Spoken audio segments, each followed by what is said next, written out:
What would you say are the best ways to get high, and what would you say are the worst ways to get high? I'm here with my 2024 updated tier list on the best ways to get high. If you've ever tuned into my Twitch stream, we go live at 9 p.m. Eastern. I like to get high in a lot of different ways. Flower, concentrates, you name it, and even on 7/10, July 10th, I'm going to do a 12-hour dab session. So don't miss a Twitch stream. And if you have Amazon Prime, you can support me for free with a Prime sub. But let's get right into it. I don't think I'm going to use any type of order on these. I'm just going to pick and choose. So first on the list, let's talk about brownies. Let's talk about edibles. This is a much different experience than a lot of the other options. A lot of the other options involve inhalation, and this one involves ingestion. We are digesting the bud. Hopefully you decarbed it and cooked it properly, but edibles, they're not an everyday thing for me. If edibles are the only way to do it, I probably wouldn't do it, or I would only do it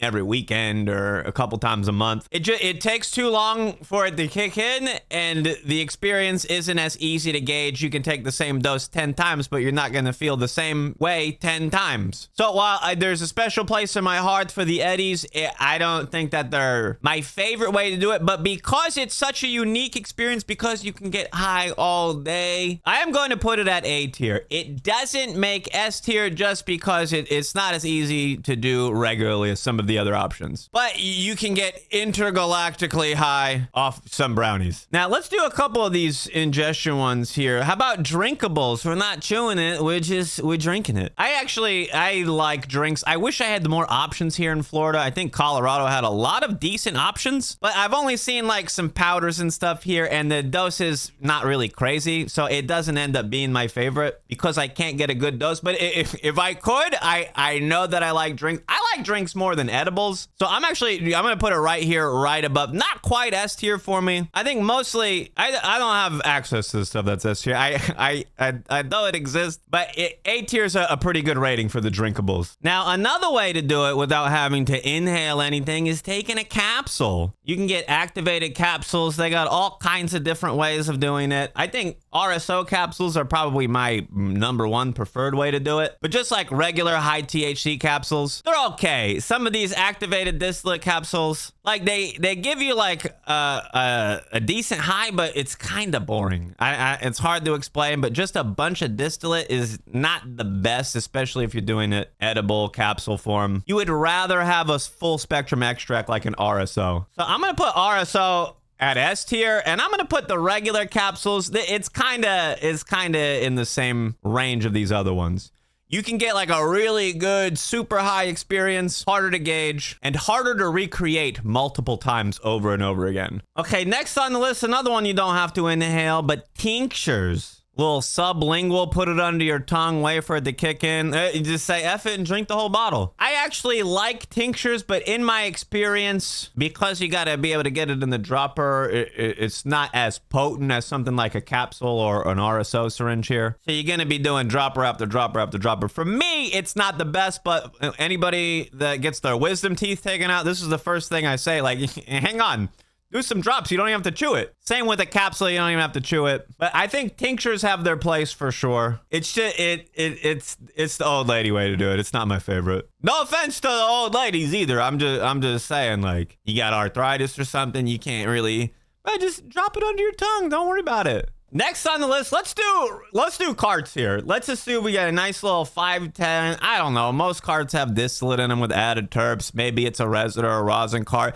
Honestly, it doesn't matter at the end of the day because the delivery method of the cartridge, that's what I'm going to rank. You put the best of the best oil in it, but you're not going to get the best of the best hit. You're going to get a hit. You're going to inhale vapor, but I'm putting carts on C tier. Now, we got an all-cart stream coming up June 22nd. I'm starting at 6 p.m. Eastern. We're hitting the carts all night. Tune into that and let's see if my opinion changes. But I think C tier is like a solid ranking. It's for on the go. It's for if you're trying to sneak a hit in the bathroom or something. If you're sitting down at the end of the day for your regular sesh and you're pulling out a cart, it's C tier. It might even be lower than that. But in general, I think C tier is a very fair rating. Hopefully they improve on the technology soon. Dang old carts, man. All right, next on the list, let's go gravity bongs. Whether you're doing the waterfall, letting the water run out the bottom, or whether you're doing the pull method out of a bucket, it's not even a real bong. It doesn't even percolate in the water. Like a water-infused hit. How would I call it? It's like a water-powered hit. You're pulling the smoke through with the suction created by the water and the air, but it doesn't bubble in the water. I don't know. Gravity bong, I used to do a gallon jug in like a bucket. Milky, yellow, nasty, stale smoke. The kind where you would have to look at it for a minute and be like, am I really gonna do this? And then you do it and you're like, oh my God, I'm gonna puke. Gravity bongs, not for me anymore. We're going C tier, but I will say I've had some insanely high experiences off of gravity bongs. It wasn't enjoyable. I wasn't like, wow, what a great hit. I was like, oh God, we're leaving it at C tier. Okay, next on the list, we got carts. Let's do pods. I feel like the pods, I get a better hit. Not always. There's some pods out there that are worse than your typical carts, but the average carts that are out there, the 510 threads, I feel like there's just so many bad ones out there. And obviously this is going to vary depending on your area, but I feel like that some of these brands have made better technology overall with these pods. And while it's still not the best, I think it's better than like a regular cart. I'm throwing this over on B tier. You know, reassessing this, I think I'm just going to move the brownie down one. I would rather do drinks or capsules than edibles almost every time, especially brownies. Okay, let's see what we got on the list here. How about e-rigs? Honestly, e-rigs are something I use all of the time now. I was resistant to them at first because I was using like an e-nail, and I was like, there's no way this little device is going to be better than what I got. Look, I was wrong. They're really good. I use them all the time now, and it's way safer than using a torch or having like an e-nail plugged in where your nail is constantly hot, something that I can just button push to heat up and it'll cool down after I'm done.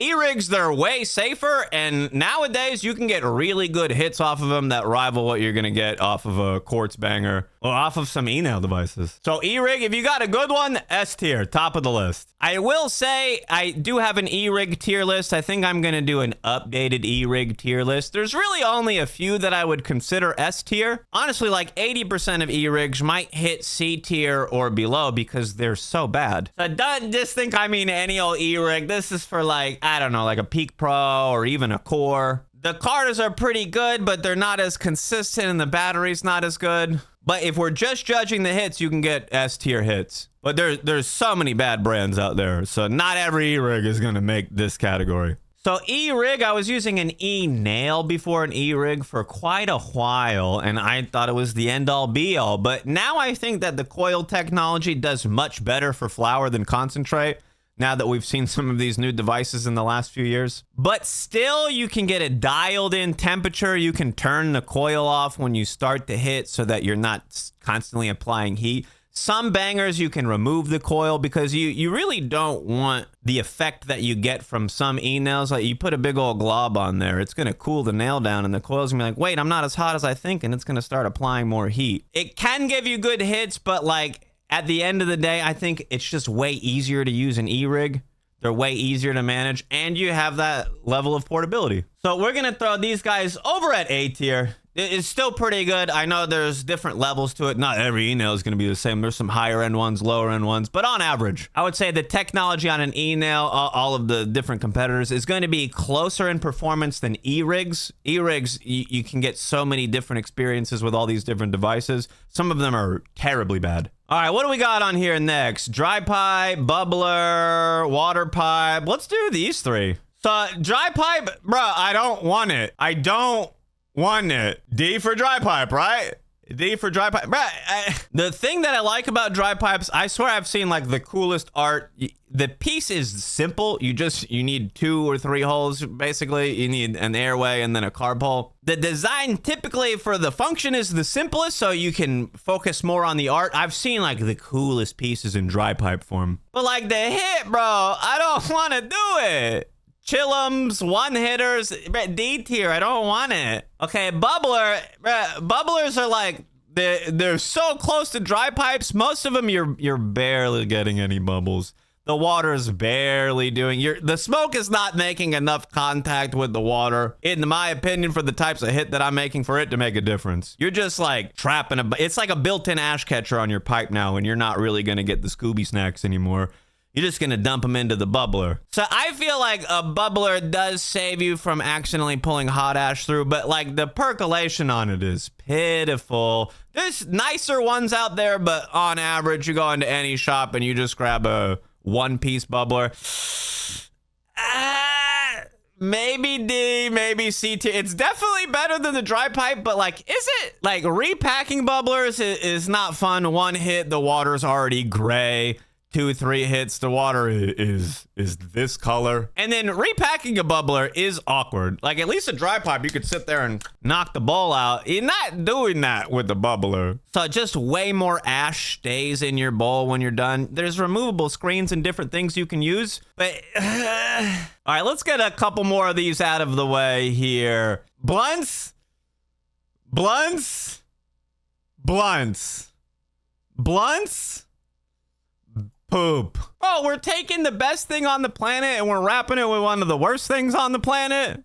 Don't do it. I don't care if it's a hemp wrap, tobacco wrap. I don't want it, but definitely the tobacco's way worse. Or like doo-doo tier tobacco paper with artificial flavors added. You're gonna wrap that around your high quality flower? What are you doing? Look, if you're hitting a blunt every now and then, you know, once a month, something like that, you're doing a special celebration, that's not that bad. If you're smoking blunts every day, you're wrong. What are you doing?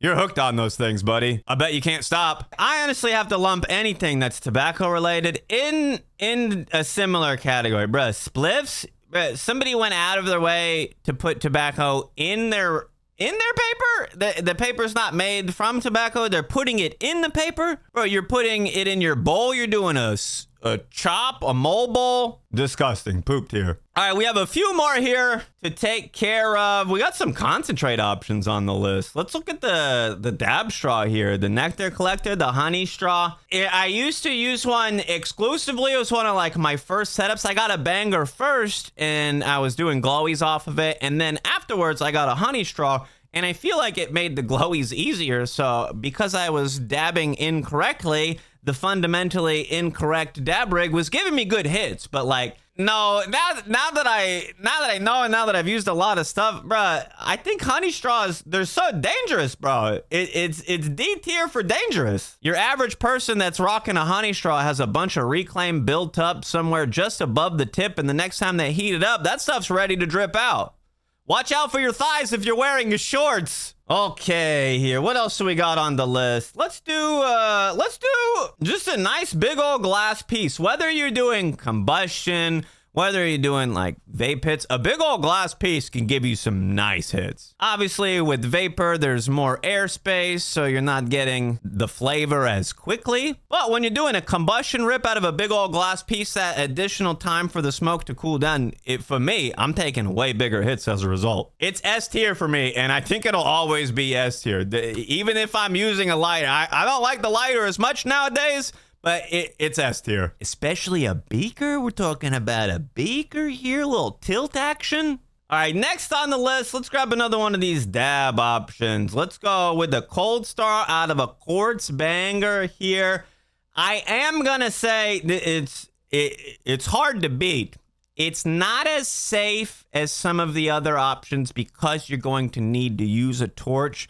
And while, you know, the first hit's not bad, if you're really lit, like using a torch is not fun. I mean, you can be super locked in and know what you're doing, but I would rather just spend all of my energy on chilling. And I feel like devices help me do that. And torches, I'm like, all right, hang on to make sure we got the safety goggles on, make sure we're ready to not have any OSHA violations. You know what I mean? So I kind of hate to do this, but I think on my tier list this year, I think I gotta bump this down because I probably would always say that this is S tier, But I think I'm having revelations about safety and stuff. I think just because this one is so much safer, the E-Rig is so much safer, and I can get a hit that rivals what I can get off the courts. It's a higher rank now. It's better. This might be controversial. I think if I didn't have to do any of the torching right off the courts is S tier, which brings me to my next option here. And that's the dab ready. This combines what you get with the E-nail here and what you would get with like a cold start of that ideal temp dab. But I pull the banger off right when I'm ready. It's similar to the E-nail, but most E-nails, that coil is going to stay on and keep giving you heat. Where if you're doing a concentrate hit, you don't want that heat to be applied the whole time. You actually want heat loss over time. The dab ready, it puts you way up. Way up at the top, S tier. Okay, I put the hammer on here earlier, but it disappeared, so I grabbed it back. We're gonna talk about cordless and corded ball vapes. I honestly was shocked when I started to use the dangle balls. I was very impressed with the size of hits I could get with flour, and I really never thought I was gonna be getting big old enjoyable vapor hits like that. So I'm gonna say that it's hard to rank these separate, but the cordless ball vape, the wireless one, it's at the top of the list. It is the top. It's the top of the top. It's my favorite device. I'm using it all the time. I know there's other options than the hammer that I use. If you type !hammer in my Twitch or Discord, you can see my favorite device. At the end of the day, the performance is not too much different. I'm not getting like a bigger hit or a better hit than a corded one. I'm just getting a more convenient, less hassle hit. I don't have to worry about a cord running across my desk. So I don't, maybe I didn't need to put both on here, but they're both S tier. Cordless or with the cord, it's S tier. Now, other herb vapes, I don't have a ton of experience. I'm mostly interested in stuff that has balls. I've used things like the little desktop A-risers, some of the cheaper portables. Most of the stuff, if it's under like $200 or $300, it's not good. So cheaper herb vapes, even the portable ones, we'll just call this cheap herb vape category. If you're spending less than Nintendo Switch money, you might be getting something that just isn't quite doing the level of job that I would want. And I don't know. I think I'm going to put it maybe around C tier here. There's just such a step up once you hit something with balls. You're like, what are they doing with that other stuff? Why are they still making those? All right, we got 2 more things on here. If you know me, you know where these are going. I don't know how they got saved for last. Glowies, bro? You're doing the red hot dabs. You're doing the blinkers on your vape pen. You're dabbing where the surface that you're dabbing off of is getting red hot. What are you doing? Glowies? Pooped here. Glowies are terrible. And the joints. Joints. Paper. Not for me. I inhale vapors. I do not smoke papers. If it's a pre-roll, it's worse than something you rolled yourself. But like at the end of the day, I don't know. D tier, bottom of D tier. I'm pretty happy with the list here. I'm just going to look it over, see if I want to move anything around. It's looking good. It's weird to see the bubbler above the honey straw here, but like I'm not grabbing either one of those. This one, you're going to get burns on your thigh. I've talked to so many people who are like, oh my God, I've done that too. This one, you're just going to have disgusting water after like one hit. Look, I know everybody likes to smoke the way they like to smoke. Just because it's the way that I like to do it doesn't mean the way that you like to do it. So if you disagree with any of my opinions on this video, just know you're wrong. Have a lit day, my dudes. Come get high with me on Twitch. The sesh starts at 9 p.m. Eastern, 6 p.m. Pacific.